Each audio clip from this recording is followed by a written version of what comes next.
ప్రాణులన్నింటిలో కూడా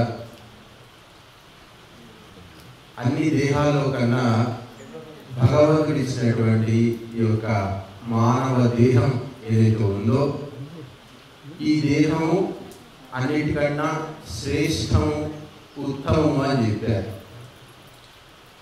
ఎందుకు ఈ యొక్క మానవ దేహమే శ్రేష్టము, మిగతా ప్రాణులు ఎందుకు శ్రేష్టం కాదు అంటే, చాలా ప్రాణులు మీరు చూడొచ్చు, గమనించవచ్చు.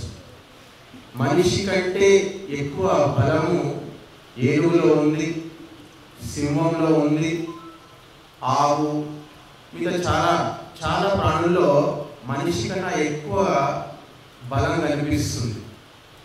అవి మన మీద దాడి చేస్తే మనం ఏం చేయలేము కూడా. కానీ మనిషిలో ఉన్నటువంటి బుద్ధి ఈ ప్రపంచంలో అన్నిటికన్నా కానీ అద్భుతమైనటువంటి శక్తి. దానికి ఉన్నంత శక్తి ఈ ప్రపంచంలో దేనికి లేదు. మనిషిలో ఒక చిన్న తుపాకీ పెట్టుకుంటాడు, దూరం నుంచి సింహం వస్తే దాన్ని కాల్చి చంపేస్తాడు. 100 మందిని 1000 మందిని చంపేంత బలము సింహంలో ఉంది.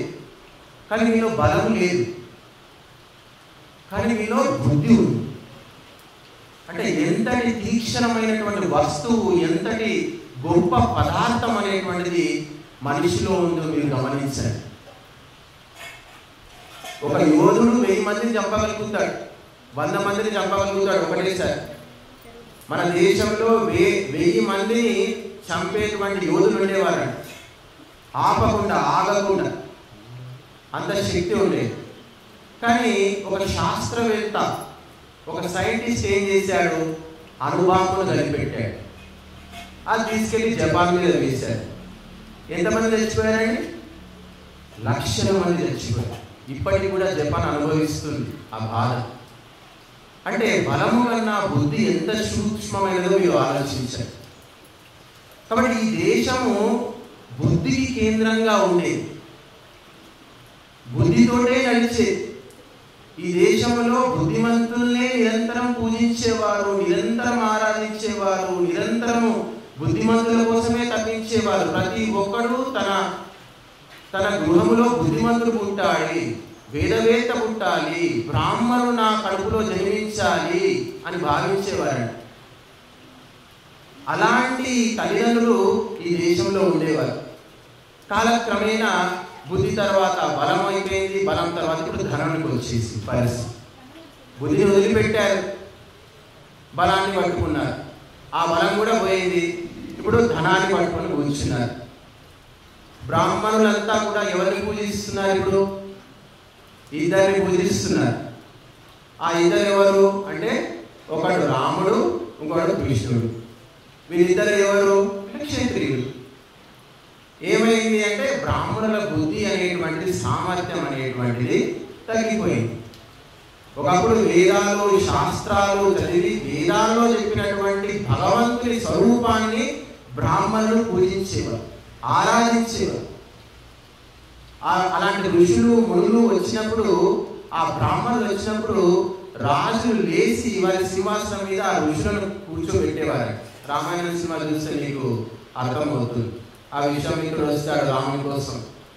వస్తే ఆ యొక్క దశరథుడు సింహాసనం మీద నుంచి వచ్చి అతనికి ఆహ్వానం పలుకుతాడు, వచ్చి కూర్చోమంటాడు. కూర్చోబెడతాడు అనుకుంటా ఆ సినిమాలో, రామాయణం సినిమాలో.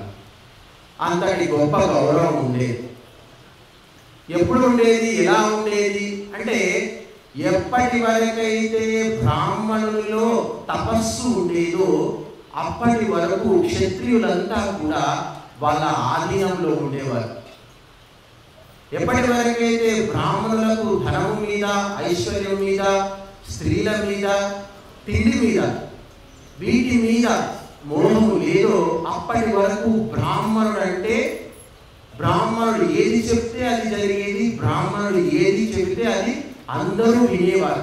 అది రాజ్యానికి అధికారి అయినా, చక్రవర్తి రాజైనా, ప్రపంచాన్ని శాసించేటువంటి వ్యక్తి అయినా సరే, ఎప్పటి వరకైతే బ్రాహ్మణుడు ఇంద్రియాలకు దాసుడయ్యాడో, ఇంద్రియాలకు లోపు అయిపోయాడో అప్పటి నుంచి బ్రాహ్మణుడి యొక్క పతనం అనేటువంటిది ప్రారంభమైంది.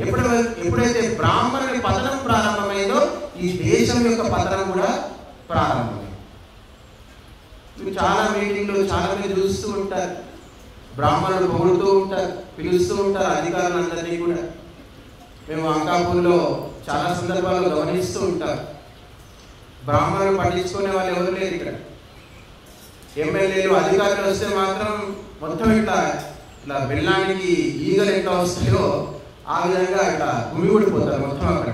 ఇప్పటికి ఇక్కడ ఒక ఎమ్మెల్యే వచ్చారు అనుకోండి, ఎవరు ఇక్కడ వినేవాళ్ళు ఎవరు ఉన్నారు ఇక్కడ, అందరూ లేచి వెళ్ళిపోతారు.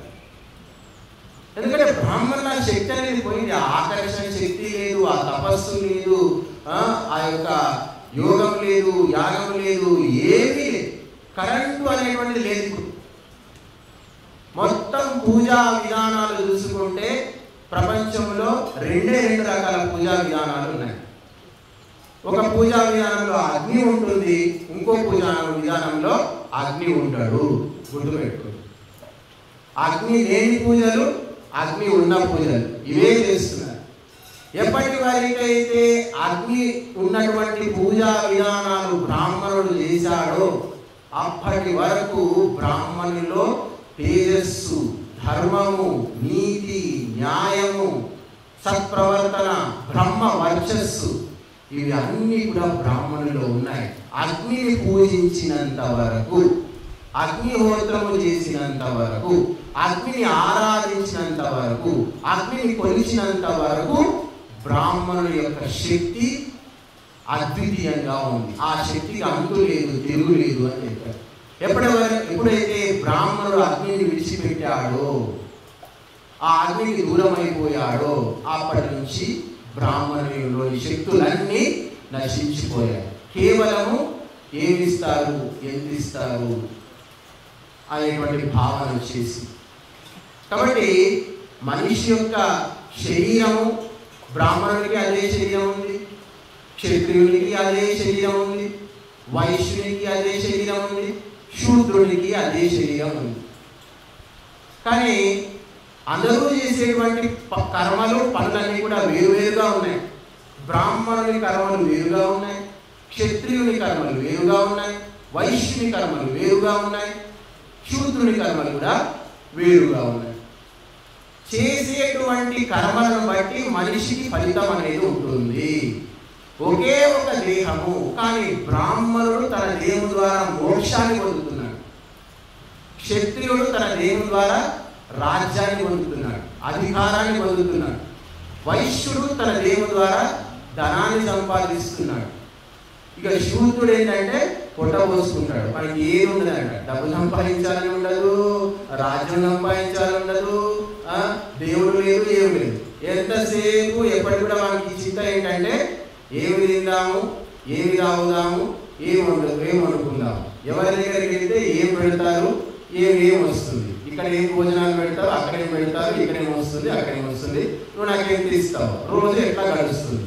శూద్రుని వ్యవహారం ఇట్లా ఉంటున్నాడు. వాడు ఏ విధమైనటువంటి ధార్మిక కార్యక్రమాలకు పనికిరాడు, ఏ విధమైనటువంటి అధికారిక కార్యక్రమాలకు పనికిరాడు, ఏ విధమైనటువంటి ధన సముపార్జన కూడా చేయలేదు. ఎందుకంటే వాళ్ళలో వ్యసనాలు ఉంటాయి.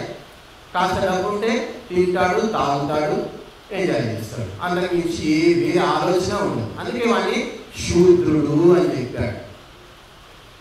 వీడు ఈ 4 జాతుల్లో వీడు నికృష్టుడు అని చెప్పాడు. ఉత్తముడు ఎవడు అంటే బ్రాహ్మణుడు అని చెప్పాడు. ఎందుకు ఉత్తముడు అంటే భగవంతుడు ఇచ్చినటువంటి ఈ యొక్క దేహం ద్వారా బ్రాహ్మణుడు మోక్షాన్ని పొందుతున్నాడు. ఈ ముగ్గురికి సాధ్యముగా అన్నటువంటి ఉత్తమమైనటువంటి గతిని బ్రాహ్మణుడు పొందుతున్నాడు. అందుకే ప్రతి ఒక్కరు కూడా బ్రాహ్మణుడు కావాలి. బ్రాహ్మణుడు అయితేనే భగవంతుని యొక్క ప్రాప్తి అనేటువంటిది కలుగుతుంది.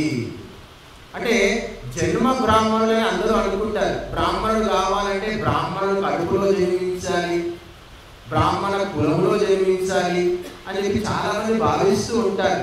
వేదం అట్లా ఏమీ చెప్పట్లేదండి. కర్మ బ్రాహ్మణ సిద్ధాంతం చెప్తుంది, జన్మ బ్రాహ్మణ సిద్ధాంతం చెప్పట్లేదు. ఎవడైతే బ్రాహ్మణోచితమైనటువంటి కర్మలు చేస్తాడో, బ్రాహ్మణులాగా జీవితం గడుపుతాడో వాడు బ్రాహ్మణుడు అవుతాడు. యజ్ఞయాగాదులు, తపస్సు, అహింస, దానము, భక్తి, భగవంతుని పట్ల పూర్తి విశ్వాసము, ఇలాంటి విషయాలను ఎవడైతే ఆచరిస్తాడో వాళ్ళంతా కూడా బ్రాహ్మణుడే అని చెప్పారు. వేదము చదివి, వేదము విని, వేదాన్ని అభ్యాసం చేస్తూ, దాన ధర్మం చేస్తూ, యజ్ఞ యాగాది కర్మలు చేస్తూ నిరంతరము ఎవడైతే తన దేహాన్ని పరిశుద్ధం చేసుకొని ఆత్మను పవిత్రం చేసుకుంటాడో వాడు మరణాంతరం తర్వాత ముక్తిని పొందుతున్నాడు అని చెప్పారు. ఎవడైతే దేహాన్ని పరిశుద్ధం చేసుకోకుండా నిరంతరము భోగ లాలసుడై సంచరిస్తూ ఉన్నాడో, స్త్రీలోలుడై భోగ వాసనల్లో విహరిస్తూ ఉన్నాడో వాడు చనిపోయిన తర్వాత స్వర్గం పొందొచ్చు, నరకం పొందొచ్చు, ఏదో విధమైనటువంటి గతులు అయితే లభిస్తాయి. కాబట్టి ముక్తి అనేటువంటిది మాత్రం కేవలము బ్రాహ్మణునికి మాత్రమే లభిస్తుంది అని చెప్పారు. మనకి శాస్త్రాలు చెబుతున్నాయి. బ్రాహ్మణ కర్మలు చేస్తేనే ముక్తి. లేదు ఇక్కడే మజా ఉంది, ఈ శరీరం మాటి మాటికి రాని, ఇక్కడ తిళ్ళు బాగున్నాయి, పప్పుచారు బాగుంది, పప్పు బాగుంది, ఫ్రై కూడా బాగానే చేస్తున్నారు, ఈ భూమి మీదే ఉంటాను, పిల్ల పాప సంతానము ఇల్లు వాకిలి అన్నీ బాగా ఉన్నాయి, బాగా సంపాదించుకున్నాను, వ్యాపారం బాగా నడుస్తుంది, పైసలు బాగా వస్తున్నాయి, ఎందుకు చావాలి, మళ్ళీ మళ్ళీ వస్తా, మళ్ళీ మళ్ళీ పుడతా అంటే వీళ్ళు సంసారి అని అంటాం. వీళ్ళందరినీ సంసారులు అంటారు. సంసారులంతా కూడా ఇక ఎందుకంటే సంసారులంతా కూడా చనిపోతూ బతకడం, బతకడము చనిపోవడం, బతకడము చనిపోవడం, బతకడము చనిపోవడం, ఇట్లా ఉంటుందంట సంసార జీవితం. వాళ్ళకి మళ్ళీ చనిపోతూ ఉంటారు, మళ్ళీ పుడుతూ ఉంటారు, మళ్ళీ కంటూ ఉంటారు, మళ్ళీ చనిపోతూ ఉంటారు, మళ్ళీ పడుతూ ఉంటారు, మళ్ళీ బతుకుతూ ఉంటారు. ఎందుకు ఇలా జరుగుతుంది అంటే వాళ్ళంతా కూడా ఈ భూమి మీద కేవలం సుఖమే ఉంది, దుఃఖము లేదు అని అనుకుంటూ ఉంటారండి.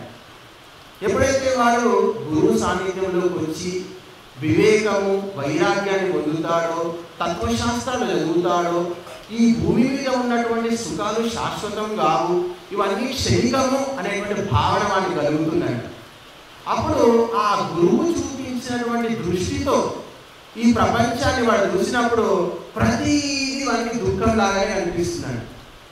పెళ్లి చేసుకోవడం ఒక దుఃఖము, పిల్లలు ఇవ్వడం ఒక దుఃఖము, వాళ్ళని పెంచి పెళ్లి చేయడం ఒక దుఃఖము, మళ్ళీ వానికి ఎవరు ఏ అమ్మాయి దొరుకుతుందో దొరికితే మళ్ళీ వాళ్ళకి ఏం పిల్లలు ఉంటారో, వాళ్ళు ఎట్లుంటారో, వాడెంట మీద ఉంటాడో, వానికి ఎన్ని ఎకరాలు సంపాదించి పెట్టాలో, వాడు నా మాట వింటాడో వినడో, రేపు ముసలితనానికి వాడు నన్ను చూసుకుంటాడో చూసుకోడో, వాడి భవిష్యత్తు గురించి కూడా మనం అంతా ఆలోచించాలి కదా. అందరూ ఆలోచిస్తున్నారు, చాలా మంది ఆలోచించి వేల మంది బీపీలు, షుగర్లు పేషెంట్ అయిన వాళ్ళు చాలా మంది ఉన్నారు.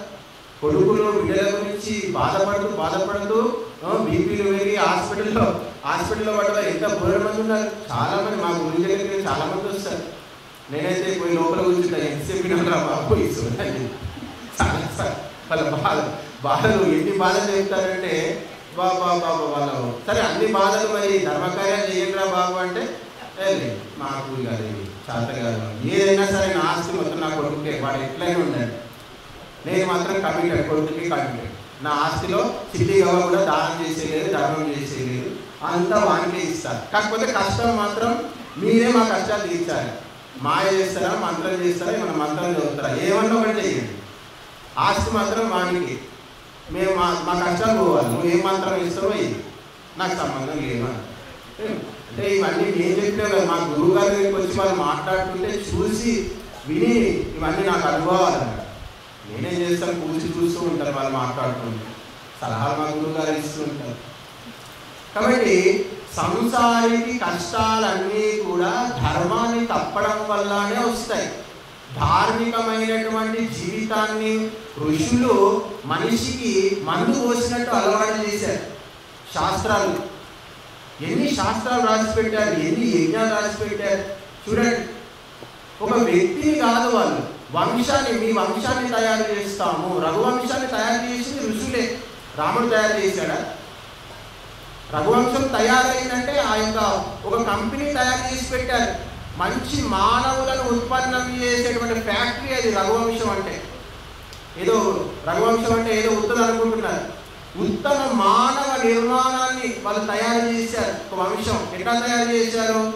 కొన్ని ప్రమాణాలు పెట్టుకున్నారు. ప్రాడక్ట్ ఇట్లానే ఉండాలి, ఇట్లానే బయటికి రావాలి, వచ్చాడంటే ప్రపంచాన్ని గడగడలాడించాలి.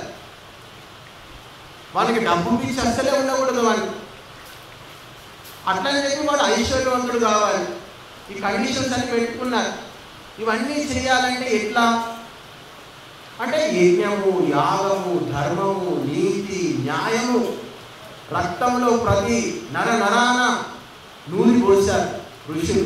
ఆ రాజులకు, ఆ రాజవంశంలో ఉన్నటువంటి వాళ్ళందరికీ కూడా వాళ్ళు దాన్ని తప్పి వేరే ఆచరణ వాళ్ళు చేయలేకపోయారు.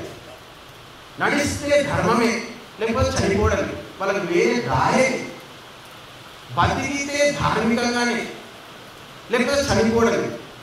రఘువంశంలో ఉన్నటువంటి వ్యక్తులందరికీ కూడా సత్యవాక్కు పరిపాలన, చెప్పాడంటే చేయాల్సిందే, చేయకపోతే చావాల్సిందే, ఇచ్చిన మాట జవదాటేది లేదు.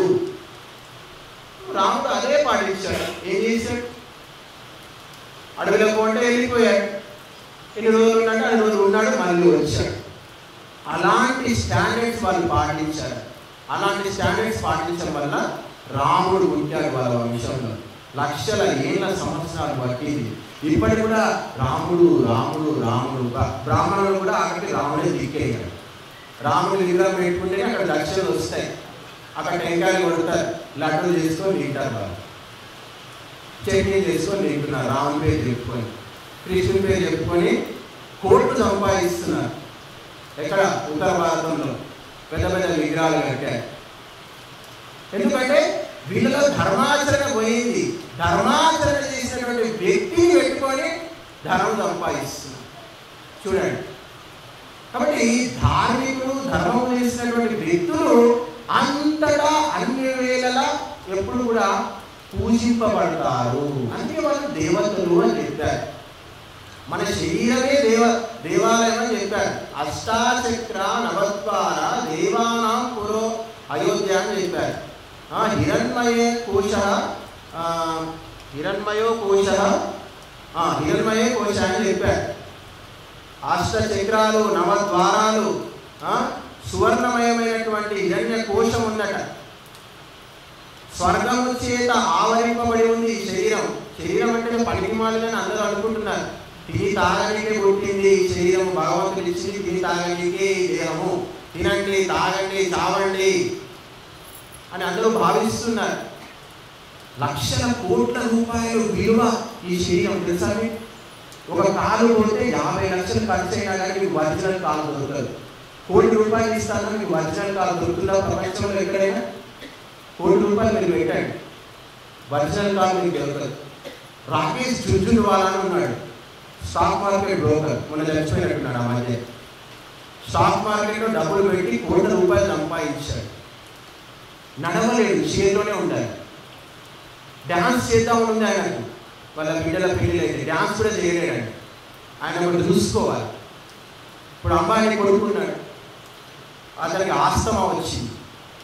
ఎట్లా అంటే ఏమి అక్కడ అవుతలేదు, అక్కడ పని అవుతలేదు. ఎన్నో పూజలు చేస్తున్నారు, ఎన్నో మొన్న తీర్థయాత్రలు కూడా చేశారు, అయినా కానీ కావట్లేదు. అక్కడ పెద్దది అతని కోసం ఒకటి ఏదో పెట్టించారు. ఏది జంతువుల సంరక్షణ కేంద్రం పెట్టించారు అతనికి. వంటారు 1000 ఎకరాలు. ఎందుకంటే పుణ్యం కోసం పెట్టించారు. ఏం పాపం జరిగిందో వాళ్ళు కనీసం జంతువుల సేవ చేస్తారన్నా వాళ్ళు కనీసం అది రోగం నయమవుతుందేమో అని. అయినా అక్కడ కుదరట్లేదు, అక్కడ సాధ్యం కావట్లేదు. ఎందుకంటే మనిషిలో ఎప్పటి వరకైతే ధార్మికుడు కాదో, ధర్మం ఉండదో, అది ఏదో ఒక జన్మలో, ఏదో ఒక తరంలో దాని యొక్క దోషం అనేది బయటకు వస్తుంది. ముఖేష్ అంబానీ వాళ్ళ నాన్న, ఆయన పేరు ధీరుభాయ్ అంబానీ. బాగుంటుంది మీకు. ధీరుభాయ్ అంబానీ ఫస్ట్ ఒమన్లో పనిచేసేది. ఒమన్లో పనిచేసుకుంటూ అక్కడ ఏం చేసేవాడంటే, ఒమన్లో సిక్కాలు ఉండేవి, అవి వెండి సిక్కాలు. అక్కడ రూపాయలని కూడా వెండి ఉండేవి. అయితే అక్కడ ఆ సిక్కాల రేట్ తక్కువ ఉండేది, కానీ ఇంగ్లాండ్లో వెండి రేట్ ఎక్కువ ఉండేది. వాళ్ళ సిక్కాలని కొనుక్కొని ఆ రూపాయలని కొనుక్కొని కరిగించి ఇంగ్లాండ్కి ఎక్స్పోర్ట్ చేసి ఎవరు ధీరుభాయ్ అమ్మాయి అట్లా చేసి చేసి కోట్ల రూపాయలు సంపాదించారు. అవి గవర్నమెంట్ వాళ్ళు గుర్తుపట్టారు, మనం చాలా తెలియమంతులు ఉన్నారా బాబు, నేను కేసు వేస్తాం జైల్లో వేస్తామంటే చేసి ఏదో తప్పైంది, నేను మా దేశానికి వెళ్ళిపోతాను, క్షమించండి అని చెప్తే సరే అని చెప్పి వెళ్ళగొట్టేసి అట్లా ఇండియాకి వచ్చాడు. ఆయన దాహం తీరలేదు. ఇందిరాగాంధీ పిఏను డబ్బులు ఇచ్చి తన వశం చేసుకున్నాడు. ఇండియాలో కంపెనీలు పెట్టాడు. ఈరోజు మీరు ప్లాస్టిక్ గీస్టిక్ అంతా వాడుతున్నారు. ఈ పనికిమాల ప్లాస్టిక్ తెచ్చింది ఆయనే, మన దేశాన్ని ఫస్ట్ ప్లాస్టిక్ కంపెనీ పెట్టింది ఆయనే. ప్లాస్టిక్ కంపెనీ పెట్టి ఆయన ప్లాస్టిక్ కొనే విధంగా ప్రభుత్వంలో నియమ నిబంధనలు మార్చుకున్నాడు లంచాలు ఇచ్చి. అట్లా కొన్ని లక్షల కోట్లు సంపాదించాడు ధీరుభాయ్ అమ్మాయి. అట్లా ఇందిరాగాంధీ ఉన్నన్ని రోజుల్లో కోటీశ్వరుడు అయిపోయాడు ధీరుభాయ్ అమ్మాయి. తర్వాత ఇందిరాగాంధీ పోయి జనతాదళ ప్రభుత్వం వచ్చింది. ఆయన ఫ్యాక్టరీలు అన్నీ కూడా తీసిపారేసింది, ఇది చేసింది, అది చేసింది, చాలా లాస్ వచ్చేసింది, జరిగిపోయినది. లాస్ వచ్చి అవన్నీ వచ్చేసి ధీరుభాయ్కి ఏమైంది, పక్షపాతం వచ్చేసి. అంటే అధార్మికమైనటువంటి డబ్బు లక్షల కోట్లు సంపాదించాడు. మొత్తం ఒకసారి అంతా పక్షపాతం వచ్చేసి కూలబడిపోయాడు కాదు, లేచి పొజిషన్. అమెరికా తీసుకెళ్ళారు, చాలా రోజులు ట్రీట్మెంట్ చేయించారు, తర్వాత కొద్దిగా బాగా తీసుకొచ్చారు. కాబట్టి అధార్మికమైనటువంటి ధనము ఈ శరీరం అనేటువంటిది ఓర్చుకోలేదు, ఈ శరీరం సహాయించలేదు. ధార్మికమైనటువంటి ధనం మాత్రమే ఈ శరీరానికి కావాలి, అది మాత్రమే ఈ శరీరానికి ఇముడుతుంది. ఎప్పటి వరకైతే ధర్మ కార్యాలు ధార్మికమైనటువంటి పనులు చేయకుండా ధనము కూడా పెడతావో దాని ప్రకోపము నీకన్నా వస్తుంది, నీ సంతానానికన్నా వస్తుంది, నీ మనవనికన్నా వస్తుంది. ఎవరికో ఒకరికి ఏదో ఒక స్థితిలో దాని యొక్క దోషం అనేటువంటిది, ప్రకోపం అనేటువంటిది కలుగుతుంది. ఎందుకు కలుగుతుంది, ఎందుకు ఇట్లా కలగాలి, నేను ఈ భూమికి వచ్చినే జమ చేసుకోవడానికి కూడబెట్టుకోవడానికి అని చాలా మంది అనుకుంటారు. ఈ ప్రపంచం అనేటువంటిది భగవంతుడు అందరి కోసం నిర్మించాడు. కానీ స్వార్థపరుడు ఏం చేస్తాడంటే అందరికీ వద్దు, నా దగ్గరే అంతా ఉండాలని కోరుకుంటాడు. అలాంటి వంశాలను భగవంతుడు తుడిచిపెట్టేస్తాడు. ఉండవా వంశాలు, చాలా వంశాలు, రాజుల వంశాలు మీరు చూస్తున్నారు. దానము ధర్మము, గురుగారు చాలా చెప్పారు. దానము ధర్మము నువ్వు ఇస్తూ ఉంటేనే ఇక్కడ ఉండడానికి నువ్వు అర్హుడివి. నువ్వు ఇవ్వడం ఆపేస్తే తప్ప కట్టేయాల్సిందే, ఎవడు ఇక్కడ ఉండడు. కాబట్టి ఆ ఇచ్చేటువంటి గుణాన్ని మనకు ఋషులు చెప్పారు. ఈ అగ్నిహోత్రము నిరంతరము మనకు నేర్పిస్తూనే ఉంది. అందుకే ఋషులు మునులు అగ్నిహోత్రం చేయండి, అగ్నిహోత్రం చేయండి, అగ్నిహోత్రం చేయండి, పదే పదే పదే అగ్ని అగ్ని అగ్ని అగ్ని అగ్ని గురించి ఎంత వర్ణించారు, ఎంత చెప్పారు, ఎన్ని శాస్త్రాలలో అగ్నిహోత్రము, యజ్ఞము, యాగం గురించి చాలా చాలా చాలా విషయాలు చెప్పారు. కాబట్టి అగ్నిహోత్రమే ధర్మం అని చెప్పారు. ఒక వ్యక్తి ధార్మికుడు అని తెలియాలి, ప్రమాణము అంటే వాడు అగ్నిహోత్రం చేసి ఉండాలి అని చెప్పారు. అగ్నిహోత్రానికి సహాయం చేసిన వ్యక్తే ధార్మికులు అవుతారు. ఎప్పుడైతే ఈ ప్రపంచంలో, ఈ దేశంలో ఎక్కడెక్కడైతే అగ్నిహోత్రం లేదో అక్కడ ఏం జరుగుతుంది మీరు చూడండి, రెండే జరుగుతాయి. ఒకటి తాగడము, ఒకటి తినడము, ఒకటి వ్యభిచారం చేయడం. అమెరికా తీసుకోండి, అమెరికాలో ఈ 3 పనులే చేస్తారు. అమెరికాలో ఇప్పటి వరకు అమెరికాకు ఎన్నికైనటువంటి అధ్యక్షుల గురించి చదవండి ఎప్పుడైనా తీరుకుంటే. ఆ అధ్యక్షుల్లో కనీసం 9 మంది 8 మంది అంతా వ్యభిచారులే ఉంటారు. వాళ్ళకన్నీ కూడా అనైతిక సంబంధాలే ఉన్నాయి. వాళ్ళ చరిత్ర చదవండి మీరంతా కూడా. వాళ్ళ జీవితమే అది. ఏం చేస్తారు మరి, బాగా డబ్బులు అయితే ఏం చేస్తారు? ఇప్పుడున్న ట్రంప్కి అయితే ఇక్కడ నీచమైన చరిత్ర ఉంది, మీరు చదివితే తెలుస్తుంది. ఈనాడులో కూడా రాస్తున్నాడు అతనికి ఎలాంటి మిత్రులు ఉండేవాళ్ళు, వాళ్ళ మిత్రులు ఆ యువతులను కిడ్నాప్ చేసి ఏమేమి పనులు చేసేది, ఎంతటి నీచమైనటువంటి కార్యాలు చేసేది, అలాంటివన్నీ కూడా చూశారు, చేస్తున్నారు. ఇప్పుడు కూడా సంబంధాలు ఉన్నాయి. కానీ మనకు ఏం కనిపిస్తుంది అంటే అక్కడ డబ్బు కనిపిస్తుంది. వారిలో ఎంత కుసంస్కారాలు ఉన్నాయి, ఎంత నీచమైన సంస్కారాలు ఉన్నాయి మనకి ఏం తెలియట్లేదు. కేవలం డబ్బు డబ్బు డబ్బు కావాలి. కానీ ఈ దేశము సంస్కారానికి ప్రాధాన్యత ఇచ్చింది, ధర్మానికి ప్రాధాన్యత ఇచ్చింది. కాబట్టి ఎప్పటి వరకు అయితే ఈ దేశంలో సంస్కారానికి ధర్మానికి ప్రాధాన్యత ఇచ్చారో అప్పటి వరకు మనం ఎవరి దగ్గరికి పోవాల్సిన అవసరం లేదు, ఎవరిని చేయి చాచి అడగాల్సినటువంటి అవసరం కూడా మనకు లేకుండా పోయింది. ఎప్పుడైతే ఈ యొక్క సిద్ధాంతాన్ని మర్చిపోయాము, ఈ ధార్మికమైనటువంటి క్రతువులు చేయడం మన విధిగా భావించడం మానేశాము, అప్పటి నుంచి మన జీవితంలో అభావం అనేటువంటిది మొదలైంది. దరిద్రం అప్పటి నుంచే మనకు మొదలైంది. కాబట్టి ఈ రోజు ఉన్నటువంటి పరిస్థితులన్నిటికీ కూడా మనము చేసినటువంటి చారిత్రకమైనటువంటి తప్పిదాల యొక్క ఫలితమే ఈరోజు మనము అనుభవిస్తున్నటువంటి ఈ జీవిత విధానం. కాబట్టి మనిషి శరీరం అనేటువంటిది దేవతల యొక్క నిలయము. ఈ శరీరంలో దేవతలు ఋషులు ఉన్నారంట.